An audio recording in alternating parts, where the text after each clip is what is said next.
লেবাননে ইসরায়েলি হামলা অব্যাহত রয়েছে। গত ২৪ ঘন্টার হামলায় অন্তত ১০৫ জন নিহত হয়েছে। দেশটির স্বাস্থ্য মন্ত্রণালয়ের বরাতে এ তথ্য জানিয়েছে সংবাদ মাধ্যম আল জাজিরা। রাজধানী বৈরুতে এই হামলা চালিয়েছে ইসরায়েলের প্রতিরক্ষা বাহিনী আইডিএফ। সেখানকার দক্ষিণাঞ্চলীয় কোলা এলাকায় হামলায় শতাধিক মানুষ নিহত হয়েছে।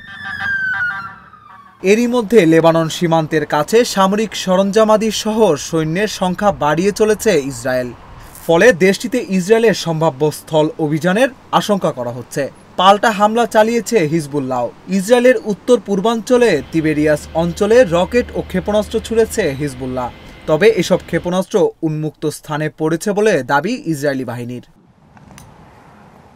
এদিকে ইয়েমেনেও হামলা চালিয়েছে ইসরায়েলি বাহিনী। দেশটির সশস্ত্র গোষ্ঠী হুতিকে লক্ষ্য করেই এই হামলা চালানো হয়েছে। স্থানীয় সময় গতকাল রোববার প্রথমেই হোদেইদা বন্দরে বিমান হামলা চালায় আইডিএফ। রাস ইসা ও হোদেইদা সমুদ্র বন্দরের পাশাপাশি বিভিন্ন বিদ্যুৎ প্রকল্পকে লক্ষ্য করে হামলা চালানো হয়। এতে কয়েকজনের প্রাণহানি হয়েছে।